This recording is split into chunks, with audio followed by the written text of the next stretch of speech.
지금 중국 전역이 발칵 뒤집혔습니다. 수십 년 전 중국을 탈출한 천재 신동이 던진 예언 때문인데요.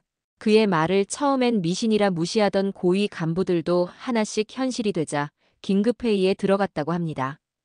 140년 만에 대홍수, 간수성 대지진, 우박 재앙까지 정확히 예측한 그는 앞으로 닥칠 재앙을 피하려면 한국에 사과하고 이것을 반드시 치워야 한다고 경고했습니다. 하지만 중국 정부는 절대 불가능하다며 거부하고 있습니다. 도대체 어떤 일이 벌어진 것일까요? 지금부터 알아보겠습니다. 딱 1초만 좋아요와 구독 꼭 부탁드립니다. 안녕하세요. 제 이름은 왕량입니다. 중국 수자원관리청에서 부총 책임자로 일하는 베테랑 수리공학자입니다. 칭화대에서 공부한 후 30년간 과학과 기술만 믿으며 살아왔습니다. 거대 댐과 초고층 빌딩들을 보며 기술자로서 자부심을 느꼈죠. 2022년 초 베이징에서 열린 비공개 회의에 참석했습니다. 한중 잠정 조치 수역 내 어업 보조시설 건설 계획이 안건이었는데 복잡한 철골 구조물과 헬리콥터 착륙장까지 갖춘 시설 그림이 화면에 떴습니다. 저는 즉시 의문이 들었습니다. 해당 지역은 해류가 복잡하고 생태계가 민감한 곳인데다 중동에서 30년간 사용하다 폐기된 프랑스제 시추선을 개조한다는 내용도 있었습니다. 어업시설치고는 너무 규모가 크고 복잡한데 혹시 다른 목적이 있는 건 아닐까요? 환경 영향평가는 충분했나요? 제가 조심스레 질문했지만 외교부 고위 인사가 단호하게 잘랐습니다. 왕 책임자, 그 구조물은 잠정조치수역 중간선 넘어 우리 쪽에 설치되는 것이고 합법적 어업활동 지원 시설일 뿐입니다. 기술적 문제는 이미 검토됐으니 걱정 마세요. 협정상 우리 쪽 수역이라는 점 때문에 더 이상 문제 제기는 어려웠습니다. 하지만 마음속 불안은 가시지 않았습니다. 저렇게 큰 시설이 정말 순수한 어업용일까? 남중국해처럼 뭔가 다른 계획이 있는 건 아닐까? 하지만 상부 결정이라는 분위기 속에서 제 의견은 무시됐습니다. 지금 생각하면 그때 더 강하게 목소리를 냈어야 했는데 서해 문제의 씨앗을 막을 수 있었던 첫 기회였을지도 모릅니다. 구조물 설치 후 서해 문제는 제 관심에서 멀어졌습니다. 여전히 양쯔강 홍수 통제가 제 주 업무였으니까요. 그러다 2023년 여름 40년 만에 폭우가 쏟아졌습니다. 7월 말부터 8월 초까지 태풍 독수리로 베이징, 텐진, 허베이성을 포함한 징진지 지역에 140년 만에 최악 홍수가 발생했습니다. 저는 중앙재난대응팀의 일원으로 현장에 파견됐죠. 평생 연구해온 물이 재앙으로 변한 현장은 끔찍했습니다. 물에 잠긴 도시와 농촌, 하루아침에 삶의 터전을 잃은 사람들. 특히 베이징을 지키기 위해 허베이성 일부 저수지 수문을 열어 희생된 지역 주민들의 분노는 가슴 아팠습니다. 왜 우리만 희생되어야 하냐는 그들의 절규가 귓가에 맴돌았습니다. 인정천승, 사람의 힘으로 자연을 이길 수 있다고 평생 믿었던 제 신념에 처음으로 균열이 생겼습니다. 자연의 힘 앞에서 인간이 얼마나 나약한지, 때로는 인간의 결정이 자연재해보다 더 끔찍한 결과를 낳을 수 있음을 깨달았습니다. 자료 분석 중 충격적인 사실을 발견했습니다. 일부 저수지 방류 결정이 단순 기술적 판단이 아닌 시진핑 주석이 중점 추진 중인 슝안 신구 보호를 위한 정치적 결정이었다는 겁니다. 이로 인해 방류 시기와 양이 비과학적으로 결정되어 피해가 확대됐습니다. 명백한 인재였죠. 저는 분석 결과를 보고서에 담았지만 제출 직전 상부에서 민감한 내용은 삭제하라는 압력을 받았습니다. 결국 과학적 진실은 삭제되고 이번 홍수는 단순 자연재해로만 기록됐습니다. 기술자로서의 양심과 조직 논리 사이에서 깊은 갈등을 겪었고 평생 헌신해온 국가 시스템에 대한 첫 불신이 생겼습니다. 집에 돌아오자 어머니가 뉴스를 보며 말씀하셨습니다. 저 사람들 정말 불쌍하구나. 웨이 스님이 오래전부터 물을 함부로 다스리려 하면 큰 벌을 받는다고 경고하셨는데 특히 이웃에게 고통을 주면서 자기만 살려고 하면 하늘이 크게 노한다고 하셨단다. 어머니, 또 그런 말씀이세요. 제발 그런 미신 이야기는 그만하세요. 짜증 섞인 목소리로 대꾸했지만 그날 밤 어머니 말씀이 자꾸 떠올랐습니다. 이웃에게 고통을 준다는 말이 허베이성 주민들의 분노와 서해 구조물을 연결시키는 듯 했습니다. 2023년 겨울은 유난히 추웠고 12월 18일 간수성 지우취안에서 규모 6.2 지진이 발생했습니다. 극심한 추위 속에 수백 명이 사망하거나 부상당했죠. 홍수에 이어 지진까지 연달아 발생하는 상황이 불길했습니다. 며칠 후 내부 보고를 접했습니다. 지진 발생 지역은 오랫동안 무분별한 채굴이 이뤄진 곳이며 노후댐이 지진을 유발하거나 피해를 키웠을 가능성이 있다는 내용이었습니다. 그러나 정부는 이를 부인하며 순수한 자연현상이라고만 발표했습니다. 어머니가 또 전화하셨습니다. 간수성 지진 소식 들었니? 웨이 스님께서 땅의 기운을 함부로 건드리면 땅이 크게 울부짖을 것이라고 하셨는데 어머니의 떨리는 목소리가 죄책감으로 다가왔습니다. 어머니, 그런 위험한 말씀 마세요. 지진은 자연현상일 뿐입니다. 정부 감시 대상이 될 수 있어요. 강하게 말했지만 내부 보고서와 어머니 말씀이 섬뜩하게 일치하는 느낌에 불안했습니다. 2023년 가을부터 2024년 초까지는 남부 곡창지대와 공업지대에 극심한 가뭄이 덮쳤습니다. 양쯔강 수위는 기록적으로 낮아졌고 삼엽댐 전력 생산량은 급감했으며 포양호와 동팅호 같은 대형 호수들이 바닥을 드러냈습니다. 전력 부족으로 공장 가동이 중단되고 농업용수와 공업용수 부족으로 생산활동의 차질이 빚어졌습니다. 미국에서는 트럼프 전 대통령의 재선 가능성이 높아지며 대중국 강경책을 예고하고 있었습니다. 저는 가뭄 대책 예산을 요청했지만 미국과의 경제전쟁 대비가 더 시급하다며 거절당했습니다. 북쪽의 홍수, 서쪽의 지진, 남쪽의 가뭄, 그리고 외부의 경제적 압박까지 모든 것이 한꺼번에 닥치자 인간이 자연을 통제할 수 있다는 믿음이 완전히 흔들렸습니다. 이것이 단순한 자연재해가 아닌 인간의 오만과 욕심이 불러온 시스템 전체의 위기라는 생각이 들었습니다. 2024년 4월, 서해에 쇠란이라는 거대한 원통형 철골 구조물 2개가 추가로 설치됐다는 소식을 들었습니다.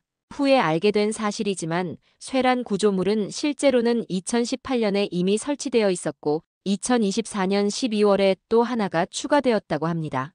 양식시설이라는 명분이었지만 과거 석유 탐사 지역과 가까워 불법 자원 채취 의혹이 제기됐습니다.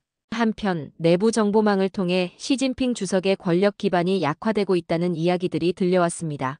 리창 총리의 역할이 커지고 군부와 외교부 고위층, 숙청 후 오히려 내부 통제가 약해졌다는 소식, 시 주석이 공식 석상에서 노트를 자주 확인하거나 건강이 안 좋아 보인다는 소문까지, 심지어 후진타오 같은 과거 경쟁 세력이 다시 활동을 시작했다는 얘기도 있었습니다.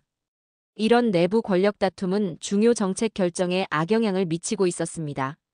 시 주석의 명확한 지시보다 각 파벌의 이해관계와 책임 회피 분위기가 더 중요해졌고 재난 대응 실패 책임을 서로 떠넘기는 상황이었습니다. 제가 존경했던 기술 관료들과 개혁파 인사들은 발언권이 약화되고 전문적 분석보다 정치적 생존이 우선시되는 분위기에 깊은 위기감을 느꼈습니다. 이런 상황에서 서해 구조물 설치와 한국과의 갈등, 고조는 흔들리는 권력 기반 위에서 애국주의를 내세워 지지층을 결집하려는 위험한 정치적 도박으로 보였습니다. 국가의 운명과 수많은 사람들의 생명을 걸고 이런 위험한 도박을 벌인다니. 분노가 치밀었지만 거대한 권력 앞에서 무력감에 절망했습니다. 어머니는 계속해서 웨이 스님이 지도자의 오만과 독선이 내부 분열과 혼란을 부른다고 경고했다는 말씀을 전해주셨고 그 말이 눈앞에서 현실이 되는 것 같아 두려웠습니다. 국가 시스템 전체가 제대로 돌아가지 않는다는 불안감이 커졌습니다. 마치 거대한 배 밑바닥에서 삐걱거리는 소리가 들려오는 것 같았습니다. 2025년 초 서해의 긴장감은 극에 달했습니다. 한국 정부는 중국이 서해 평화수역 내 불법 구조물에 대해 공식 항의하며 즉각 철거를 요구했고 국제기구 등에서도 문제를 제기하기 시작했습니다. 내부 보고에 따르면 2월 말 한국 해양조사선이 구조물 확인을 위해 접근하자 중국 해경이 칼로 위협하고 한국 선박의 강제 승선을 시도하는 등 군사적 충돌 직전 상황까지 벌어졌다고 했습니다. 더 심각한 것은 중국 지도부 내에서 절대 물러서면 안 된다는 강경론이 힘을 얻고 있다는 점이었습니다. 한국 역시 평화수역 내 자체 시설 설치 등 맞대응을 고려하고 있다는 정보가 들어왔고 작은 오해나 충돌 하나가 걷잡을 수 없는 군사적 충돌로 번질 수 있는 상황이었습니다. 이때 어머니가 다급한 표정으로 찾아오셨습니다. 웨이 스님께서 최근 경고하셨어. 동쪽 이웃 바다에 박힌 녹슨 쇠못이 하늘의 분노를 사서 머지않아 하늘에서 날카로운 얼음 조각이 비 오듯 쏟아질 것이며 이는 더 큰 재앙의 시작일 뿐이라고. 아들아, 내가 나서서 막아야 해. 시간이 없어. 온몸에 소름이 돋았습니다. 녹슨 쇠못, 날카로운 얼음 조각이라는 구체적 표현, 머지않아라는 임박한 시점까지 단순한 비유가 아니라는 생각이 들었습니다. 얼음 조각이 우박을 의미하는 건가? 어머니는 계속해서 웨이 스님이 깨어진 약속과 오만함, 이웃을 존중하지 않는 마음이 하늘과 땅, 바다의 분노를 샀다고 경고했다고 전했습니다. 서해 구조물과 한국의 반발, 중국의 강압적 행동이 모두 연결되는 듯 했습니다. 어머니의 간절함과 웨이 스님의 구체적 경고 앞에서 더 이상 이를 미신으로 치부할 수 없었습니다. 만약 이 경고가 사실이라면 우리는 상상조차 할 수 없는 재앙 직전에 있는 것이었습니다. 4월 초중순 중국 남부와 서북부에서 극단적 기상현상이 보고되기 시작했습니다. 갑작스러운 기온 변화와 대기 불안정 현상이 자주 발생했고 제가 관리하는 양쯔강 유역댐 안전감시 시스템에서도 원인 불명의 오류 경고가 늘어났습니다.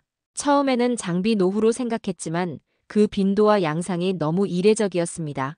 저는 관련 부서 책임자들에게 강한 우박 가능성을 경고했지만 대부분 기상청 공식 예보에는 아무 징후가 없다며 무시했습니다. 미국과의 기술 갈등으로 최신 기상 예측 시스템 도입이 지연되어 지역성, 악천 후 예측 능력이 미흡하다는 점도 우려스러웠습니다. 결국 주말에 가족들에게 외출을 자제하라고 당부할 수밖에 없었습니다. 그리고 4월 19일 오후 그 끔찍한 예언이 현실이 되었습니다. 광시성과 바이서시 등 여러 지역에서 직경 57cm, 어떤 것은 어린아이 주먹만 한 우박이 쏟아져 내렸습니다. 차량 유리창이 파손되고 건물 지붕이 뚫리고 농작물은 순식간에 망가졌으며 많은 부상자가 발생했습니다. 긴급 재난방송으로 전해지는 처참한 피해 영상을 보며 충격에 빠졌습니다. 어머니가 전해준 웨이 스님의 경고, 하늘에서 내리는 날카로운 얼음 조각이 그대로 현실이 됐습니다. 이건 단순한 자연재해가 아닌 예고된 재앙이었습니다. 어머니에게 전화의 안부를 확인했지만 전화기 넘어 들려오는 흐느낌의 깊은 자책감을 느꼈습니다. 왜 어머니의 경고를 진지하게 받아들이지 않았을까? 왜 더 적극적으로 위험을 알리지 못했을까? 정부와 관영 언론은 이번 사태를 이례적인 지역성 악천후로 발표하며 피해 축소와 복구에만 집중했습니다. 더 끔찍한 것은 웨이 스님의 또 다른 경고, 이것은 더 큰 재앙의 시작일 뿐이라는 말이었습니다. 다음 재앙은 언제, 어디서, 어떤 모습으로 나타날까? 밤새 재난상황실에서 추가 보고를 기다렸지만 불안과 공포만 커져갔습니다. 예감은 틀리지 않았습니다. 다음 날인 4월 20일, 재앙은 서북부 간수성으로 옮겨갔습니다. 린샤주와 딩시 등 몇 달 전 지진으로 피해를 입었던 지역들의 전날보다 더 강력한 우박 폭풍이 몰아쳤습니다. 일부 지역에서는 우박이 10cm 이상 쌓였고 농경지는 쑥대밭이 되었으며 많은 가축이 죽었고 지진으로 약해진 가옥들이 무너졌습니다. 언론들은 10년 만에 최악의 우박 재앙이라며 놀라움을 감추지 못했습니다. 연이틀 광범위한 지역을 강타한 우박 재앙은 더 이상 의심의 여지를 남기지 않았습니다. 이것은 단순한 자연현상이 아닌 어머니가 말씀하시고 웨이 스님이 경고했던 바로 그 업보, 하늘의 심판이었습니다.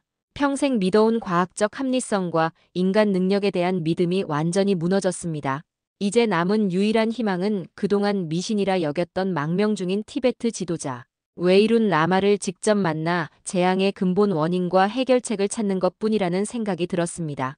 연이은 재앙으로 민심이 흔들리고 지도부의 무능과 책임 문제가 제기될까 우려의 목소리가 커지는 가운데 4월 24일 제3차 한중 해양협력 대화가 열렸습니다. 하지만 한국의 강한 항의에도 중국은 기존 입장만 반복하며 문제 해결 의지를 보이지 않았고 다음 날엔 이어도 문제로 화제를 돌리기까지 했습니다. 이 소식을 접하며 지도부에 대한 마지막 기대마저 사라졌습니다. 더 이상 지체할 시간이 없다고 판단했습니다. 제 안전, 경력, 가족의 안전까지 위험할 수 있지만 웨이룬 라마를 직접 만나 중국을 구할 방법을 찾아야 했습니다. 이것이 조국을 구할 마지막 기회일지도 모른다는 생각에 굳은 결심을 했습니다. 망명 중인 티베트 지도자를 만나는 건 단순히 어려운 일이 아니라 목숨을 건 도전이었습니다. 특히 제가 중국 수자원관리청 부총 책임자라는 고위 공직자 신분이기에 더욱 위험했습니다. 최근 티베트 독립운동가와 접촉한 몇몇 지식인들이 국가분열죄로 긴 형을 선고받았다는 소식이 들려오던 시점이었고 만약 제 계획이 발각된다면 국가안전부에 즉시 체포되어 수감은 물론 가혹한 신문을 당할 것이 분명했습니다. 수면제가 필요하다는 핑계로 약국을 6군데나 돌아다니며 잠복 감시망을 피했습니다. 그러면서도 머릿속에선 끊임없이 두려움과 의문이 맴돌았습니다. 30년간 충성했던 나라를 이렇게 배신하듯 떠나도 되는 건가? 혹시 웨이룬 라마의 말이 과장된 것이라면? 아니, 이미 그의 예언이 현실이 됐잖아. 공식 경로로는 출국이 불가능했기에 3개월 전부터 치료가 시급한 급성 심장질환을 앓고 있었다는 위조 진단서를 준비했습니다. 제 대학 동창이 운영하는 병원의 도움을 받아 6개월 장기 휴가를 신청하는 서류를 꾸몄습니다. 한 번도 법을 어긴 적 없이 철저하게 원칙과 규칙을 지키며 살아온 저에게는 이런 거짓말 하나하나가 가슴을 찢는 고통이었습니다. 하지만 더 큰 재앙을 막기 위해선 어쩔 수 없다고 스스로를 위로했습니다. 자정이 넘은 시간, 제 서재에 앉아 위조 서류의 마지막 세부 사항을 확인하고 있을 때 갑자기 현관문 벨이 울렸습니다. 심장이 멎는 줄 알았습니다. 발각됐나? 국가안전부가. 떨리는 손으로 급히 서류를 숨기고 모니터를 끄고 현관으로 향했습니다. 다행히 그것은 늦은 택배였고 그 순간의 극심한 공포는 제가 얼마나 위험한 일을 시도하고 있는지 다시 한번 일깨워 주었습니다. 수년 전 칭화대 시절 알게 된 티베트 출신 학자와 재회한다는 명목으로 오래된 개인적 인맥과 비공식 경로를 총동원해 웨이룬 라마 측과 비밀리에 연락했습니다. 제 신분과 목적 중국의 재앙을 막을 방법을 찾기 위함을 밝히자 처음엔 당연히 의심하고 경계했습니다. 웨이룬 측에서는 여러 검증 과정을 거쳐 제가 중국 정부의 함정은 아닌지 확인했고 결국 라마와의 만남에 동의했습니다. 다만 철저한 보안과 제3국에서의 만남, 그리고 제 여정에 대해 누구에게도 말하지 않는다는 3가지 조건을 제시했습니다. 위조 신분증과 여권으로 복잡하고 예측 불가능한 경로를 통해 출국을 시도했습니다. 베이징에서 상하이로, 다시 쿤밍으로, 거기서 국경마을로, 매 순간 정부 감시망에 걸릴까 극도의 긴장 속에 기차와 버스를 수시로 갈아탔습니다. 한 번은 순찰 중이던 공안이 제 가방을 검사하려 할 때 심장병 환자 행세를 하며 가슴을 부여잡고 숨을 헐떡이는 연기까지 해야 했습니다. 국경지대에선 마약 밀수업자를 통해 소개받은 현지 안내인의 도움으로 어둠 속을 8시간이나 걸어야 했고 얼어붙은 산길에서 2번이나 넘어져 무릎이 찢어지는 고통도 참아냈습니다. 마침내 국경을 넘는 순간 이제 돌이킬 수 없는 강을 건넜다는 느낌이 들었습니다. 국경 너머 첫 마을에 도착했을 때는 지쳐서 그 자리에 쓰러질 것만 같았지만 동시에 묘한 해방감도 느꼈습니다. 중국 땅을 벗어나자마자 30년간 느껴왔던 무언의 압박감이 사라진 것 같았습니다. 이 위험천만한 도박은 제 공직생활, 사회적 명예는 물론이고 가족의 안전까지 모든 것을 걸고 나선 길이었습니다. 아내에게는 해외 의료진과 상담이 필요한 심장치료를 받으러 간다고만 알렸습니다. 딸에게는 짧은 문자 한 통만 남겼고 다른 가족들에게는 아무런 말도 하지 못했습니다. 이런 상황에서 실패한다면 반역자로 낙인 찍혀 중국으로 다시는 돌아갈 수 없을 것이고 설령 성공하더라도 제가 돌아갈 곳이 남아있을지 의문이었습니다. 오직 진실을 찾고 조국을 구하겠다는 일념, 그 하나만으로 앞으로 나아갔습니다. 만약 내가 실패하면 내 가족은 어떻게 될까? 티베트 국경 마을의 허름한 숙소에서 잠 못 이루며 그런 생각이 들자 가슴이 찢어질 듯 했습니다. 그러나 다른 한편으로는 이대로 아무것도 하지 않으면 더 많은 가족들이 재앙으로 고통받을 것이라는 생각이 저를 다잡았습니다. 9일간의 숨막히고 위험한 여정 끝에 약속된 제3국의 외딴 사원에 도착했습니다. 히말라야 산맥의 웅장한 설산이 병풍처럼 둘러싼 고요한 곳이었습니다. 해발 3,000m가 넘는 고지대라 숨쉬기도 힘들었지만 그곳에서 마침내 웨이룬 라마와 마주하게 되었습니다. 그는 생각했던 것보다 훨씬 젊어 보였습니다. 40대 초반으로 보이는 모습이었지만 티베트에서 신동으로 불리며 어린 시절부터 특별한 영적 재능을 인정받아 수행해왔다는 이야기를 떠올렸습니다. 소박한 승복을 입고 있었지만 그에게서는 깊은 평온함과 지혜가 느껴졌습니다. 특히 그의 맑고 깊은 눈빛은 마치 제 내면 깊숙한 곳까지 훤히 들여다보는 듯했고 그의 압도적인 존재감 앞에 저도 모르게 고개를 숙이게 되었습니다. 격식도 차릴 겨를 없이 떨리는 목소리로 말문을 열었습니다. 라마님, 당신의 경고가 현실이 되었습니다. 정말로 하늘에서 얼음 조각들이 비처럼 쏟아졌습니다. 분명 하늘이 내린 재앙입니다. 제 자신도 놀랄 정도로 무릎이라도 꿇을 듯 몸을 낮추며 간청했습니다. 제발 중국 인민들을 구할 방법이 있다면 알려주십시오. 더 큰 재앙을 막을 길이 정말 있습니까? 눈물이 뺨을 타고 흘러내렸습니다. 평생 과학과 이성, 공산당의 가르침만을 믿으며 살아온 제가 낯선 곳에서 망명한 티베트 라마 앞에서 눈물로 애원하고 있다니. 이런 모습을 내 동료들이 본다면 어떤 반응을 보일까 하는 생각도 스쳤지만 이미 그런 체면이나 자존심은 중요하지 않았습니다. 웨이룬 라마는 저의 간절함을 읽은 듯 깊은 침묵에 잠겼고 주변 공기마저 얼어붙는 듯한 긴장감이 흘렀습니다. 이윽고 그는 저를 똑바로 바라보며 조용하지만 한치의 흔들림도 없는 단호한 목소리로 말씀을 시작했습니다. 해결책은 처음부터 당신들 발밑에 있었소. 하지만 끝없는 오만함이 눈을 가리고 멈출 줄 모르는 탐욕이 귀를 막아 그 길을 보지도 듣지도 못했을 뿐이요. 그 목소리는 낮고 차분했지만 마치 천둥처럼 제 영혼을 뒤흔드는 강력한 무게가 담겨 있었습니다. 제가 그토록 기대했던 구체적인 해결책이나 비법과는 거리가 먼, 너무나도 근본적인 지적이었습니다. 제발 그 길을 정확히 알려주십시오. 목숨을 걸고 돌아가서 그 뜻을 어떻게든 전하겠습니다. 다시 한번 간절히 애원하자 라마는 잠시 눈을 들어 창밖으로 보이는 눈 덮인 산봉우리를 바라보더니 경고하듯 말했습니다. 진실을 듣는 것은 때로 듣지 않는 것보다 더 고통스러울 수 있소. 당신은 그 의미를 온전히 깨닫고 행할 준비가 되었소. 그의 깊은 눈빛이 저의 가장 깊은 속마음까지 완전히 꿰뚫는 듯 했습니다. 앞으로 듣게 될 진실의 무게를 예감하며 잠시 망설였지만 이미 이렇게까지 온 이상 돌아갈 수는 없었습니다. 간신히 고개를 끄덕이며 준비됐습니다라고 대답했습니다. 웨이룬 라마는 설명을 시작했습니다. 최근 중국 전역을 휩쓴 홍수, 지진, 가뭄, 그리고 끔찍한 우박 재앙은 결코 단순한 자연현상이 아니라고 했습니다. 이것은 중국의 지도자들과 사회 전체가 오랫동안 쌓아온 나쁜 업보가 마침내 한계점을 넘어 폭발적으로 터져나온 결과라고 설명했습니다. 그 근본적인 원인은 과학기술에 대한 지나친 맹신에서 비롯된 한없는 오만, 자연을 무자비하게 정복하고 착취할 대상으로만 여기는 끝없는 욕심, 모든 생명과 자연에 대한 존중 부족, 그리고 주변 이웃 국가들과 다양한 민족들에 대한 뿌리 깊은 무례함과 경시에 있다고 날카롭게 지적했습니다. 이 말을 듣는 순간 제 머릿속에는 그동안 목격했던 수많은 장면들이 주마등처럼 스쳐 지나갔습니다. 강제로 수문을 연 허베이성 댐과 그로 인해 삶의 터전을 잃고 분노하던 주민들의 얼굴들, 과도한 채굴로 집안이 약해져 지진 피해가 가중된 간수성의 처참한 모습들, 그리고 서해에 우뚝 솟은 거대한 철골 구조물과 그에 항의하는 한국 어민들의 모습까지. 라마의 말 한마디 한마디가 저와 우리 중국 전체의 죄목을 낱낱이 읽어내려가는 것 같아 숨이 막히고 가슴이 쿵쾅거렸습니다.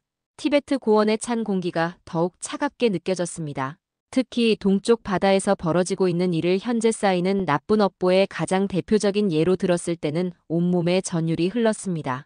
평화롭게 흘러야 할 바다에 억지로 박아넣은 그 녹슨 쇠못은 하늘과 바다의 신성한 조화를 어지럽히고 당신들의 끝없는 탐욕과 한없는 오만의 상징이 되었소. 그것이 뽑혀 제자리로 돌아가지 않는 한 하늘의 분노는 결코 가라앉지 않을 것이며 지금까지 본 재앙은 앞으로 닥칠 더 큰 재앙의 단순한 예고일 뿐이요. 라마는 목소리를 높이지 않았지만 그 말에 담긴 무게와 확신은 마치 천둥처럼 산사의 벽을 울리는 듯했습니다. 그는 서해 구조물을 당장 치우거나 철거하라는 식의 직접적인 해결책을 제시하는 대신 그 존재 자체가 문제의 근본적인 뿌리이자 결과이며 그것이 존재하는 한 재앙은 계속될 것이라는 피할 수 없는 인과관계를 강조했습니다. 뽑히지 않는 한 더 큰 재앙의 예고일 뿐이라는 그의 말은 마치 중국의 운명에 내려진 사형 선고처럼 제 귀에 섬뜩하게 울렸습니다. 저는 그 순간 광시성과 간수성에서 쏟아진 우박의 공포 그리고 더 큰 재앙이 임박했다는 불길한 예감에 온몸이 얼어붙는 듯했습니다. 라마님, 구체적으로 지금 당장 무엇을 해야 합니까? 현실적으로 제가 중국에 돌아가 어떤 행동을 취해야 이 재앙의 연쇄를 멈출 수 있습니까? 절박한 심정으로 다시 물었습니다. 학자로서, 공학자로서 저는 항상 분명한 문제의 정의와 구체적 해결 방안을 찾아왔습니다. 그러나 라마의 대답은 제가 익숙한 공학적 사고방식과는 완전히 달랐습니다. 라마는 잠시 눈을 감고 깊은 사색에 잠기더니 창밖으로 펼쳐진 설산의 장엄한 풍경을 바라보며 해결의 원칙을 제시했습니다. 세상의 모든 생명은 보이지 않는 끈으로 서로 연결되어 있소. 이웃의 눈에서 흐르는 눈물을 애써 외면하고 홀로 편안할 수는 없는 법이오. 과거 당신들의 잘못으로 상처 입은 이웃의 마음을 먼저 헤아리고 깨져버린 믿음이라는 그릇을 진심으로 다시 붙이려는 노력을 시작해야 하오. 이것이야말로 비뚤어진 것을 바로잡고 재앙의 고리를 끊는 첫걸음이자 어쩌면 유일한 길이 될 것이오. 저는 침묵 속에서 이 말의 의미를 곰곰이 새겨보았습니다. 서해 구조물 설치 과정에서 우리는 한국과의 약속을 어겼습니다. 잠정조치 수역에 관한 한중어업협정의 정신을 위반했고 국제법과 규범을 교묘하게 회피했으며 한국의 정당한 항의를 오만하게 무시해왔습니다. 심지어 최근에는 한국 해양조사선에 대한 무력 위협까지 있었습니다. 라마의 지적은 단순히 구조물 자체의 물리적 문제가 아니라 그것이 상징하는 외교적, 윤리적 태도의 문제를 짚고 있었습니다. 우리의 근본적인 마음가짐이 바뀌지 않는 한 표면적인 조치들은 아무런 의미가 없다는 뜻이었습니다. 상처 입은 이웃의 마음을 헤아리고 깨져버린 믿음을 회복하라. 라마는 구조물을 철거하라거나 한국에 공식 사과하라는 구체적인 행동 지침을 내리는 대신 더 근본적인 태도 변화와 진심 어린 관계 회복의 중요성을 강조했습니다. 저는 당장 정치적으로 적용 가능한 기술적, 외교적 해결책을 기대했지만 라마는 그보다 훨씬 더 근본적이고 어쩌면 더 어려운 과제를 제시한 것입니다. 과거의 잘못을 인정하고 상처 입은 이웃의 마음을 헤아리며 깨어진 믿음을 회복하라. 과연 현 지도부가 이런 근본적인 변화를 받아들일 수 있을까?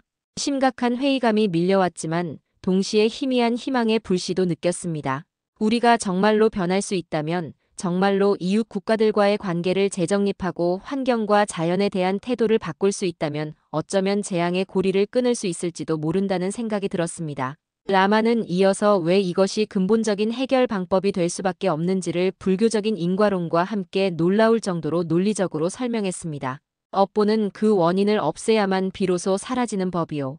지금 당신들이 동쪽 바다에 박아놓은 쇠목과 그 때문에 상처받은 이웃의 눈물은 사실 당신들 마음속 깊은 곳에 자리한 오만과 불신이라는 더 깊은 병의 겉으로 드러난 증상일 뿐이오.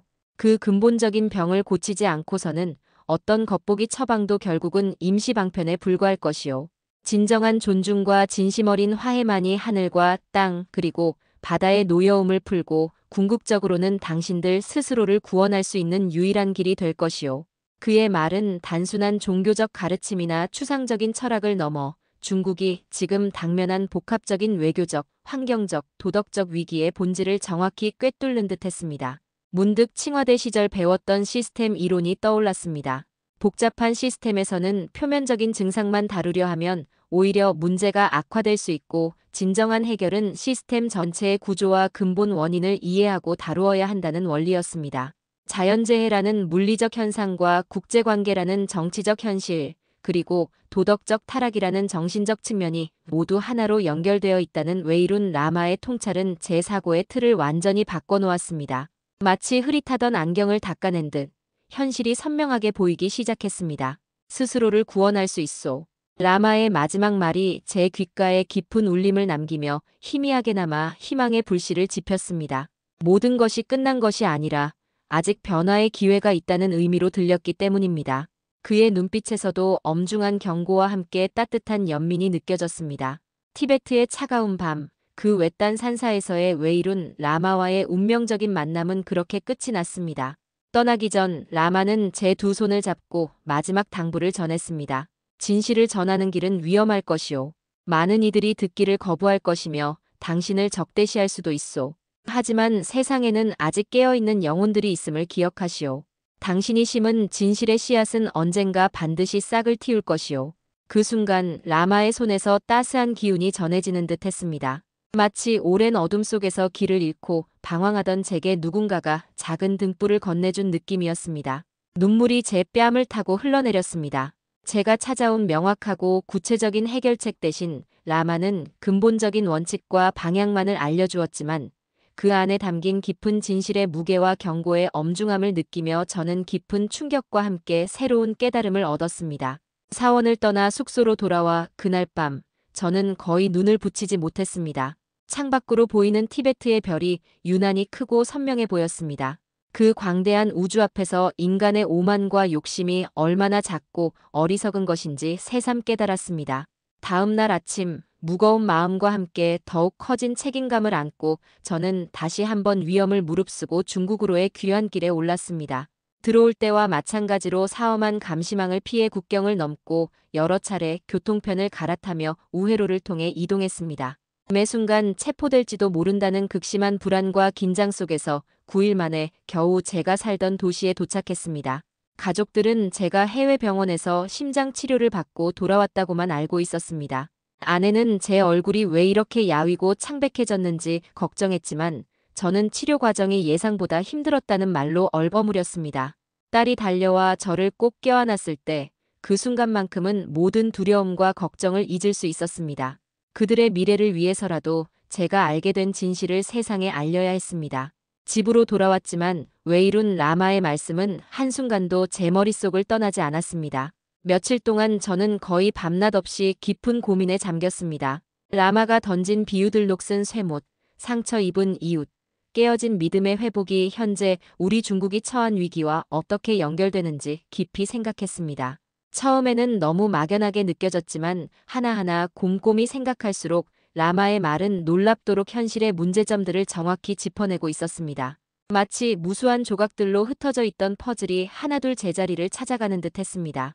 녹슨 쇠못은 서해에 무리하게 설치한 구조물을, 상처 입은 이웃은 한국을 비롯한 주변국들을, 깨어진 믿음은 우리가 파괴해버린 국제적 신뢰를 의미했습니다. 그렇다면 근본적인 병은 우리 지도부와 사회 전체에 만연한 패권주의적 사고와 오만함, 그리고 자연과 이웃을 존중하지 않는 태도였습니다. 30년간 중국 수자원 관리를 해온 제 경험에 비추어 보면 우리는 종종 대국 굴기와 중화민족의 위대한 부흥이라는 명분 아래 환경 파괴와 주변국 무시라는 대가를 치르며 맹목적인 발전만을 추구해왔습니다.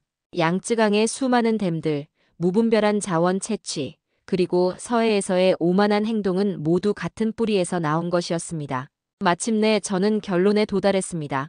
웨이룬 라마의 경고와 조언을 최고 지도부에게 전달해야 했습니다. 하지만 티베트 망명 라마의 이름을 직접 언급하거나 종교적, 영적 표현을 사용하는 것은 절대 불가능했습니다. 그것은 즉각적인 체포와 처벌로 이어질 것이기 때문입니다. 저는 라마의 통찰을 철저히 과학적이고 공학적인 언어로 변환하여 보고서 형태로 만들기로 결심했습니다. 환경 위험 평가, 지정학적 안정성 분석, 자연재해와 인공구조물 간의 상관관계 연구라는 객관적인 틀 안에서 라마의 근본적인 메시지를 담아내야 했습니다. 이것만이 그들이 조금이라도 귀를 기울일 수 있는 유일한 방법이라고 판단했습니다. 아내와 딸이 잠든 깊은 밤, 저는 서재에 앉아 컴퓨터를 켰습니다. 스크린의 푸른빛만이 어둠 속에서 빛났습니다. 손가락이 키보드 위에서 잠시 머뭇거리다가 마침내 단호하게 첫 문장을 타이핑하기 시작했습니다. 국가 중대 재난 원인 분석 및 고위험 관리 방안 긴급 보고서. 창밖으로 보이는 달빛을 바라보며 깊은 숨을 들이쉬었습니다. 저는 지금 국가와 가족, 제 자신의 안위를 모두 위험에 빠뜨릴 수 있는 길을 선택하고 있었습니다. 하지만 그것은 제가 갈 수밖에 없는 길이었습니다. 라마의 말씀대로 진실을 전하는 길은 위험하고 많은 이들이 듣기를 거부할 것입니다. 그러나 세상에는 아직 깨어있는 영혼들이 있고 제가 심을 진실의 씨앗은 언젠가 반드시 싹을 틔울 것입니다. 며칠 밤을 새워 보고서를 완성했습니다. 그것은 단순한 기술 문서가 아니라 제 영혼을 담은 간절한 호소였습니다. 제 딸의 사진을 바라보며 다짐했습니다. 너와 같은 어린이들이 살아갈 미래를 위해 나는 이 진실을 세상에 알려야 해. 보고서를 최고 지도부에 전달하기 위해 모든 인맥을 동원했고 마침내 비공개 보고 자리를 마련할 수 있었습니다. 그러나 예상대로 제 보고서는 냉담한 반응과 비웃음, 심지어 노골적인 적대감으로 맞이했습니다. 당신은 국가 안보를 위협하고 있소. 라는 격한 비난까지 들었습니다. 결국 저는 직위 해제되어 외딴 지역의 작은 관측소로 좌천되었습니다. 그러나 제 마음은 오히려 더 편안해졌습니다. 진실을 알리기 위해 할 수 있는 일을 다했기 때문입니다. 비록 지금은 제 목소리가 묻혀버렸지만 언젠가 그 진실이 빛을 볼 날이 올 것이라 믿습니다. 외딴 관측소에서 창밖을 바라보며 생각합니다. 서해의 녹슨 쇠못은 아직 그 자리에 있고 하늘의 분노는 아직 가라앉지 않았습니다. 그러나 제가 심은 진실의 씨앗은 이미 땅속 깊은 곳에서 싹을 틔우기 시작했습니다.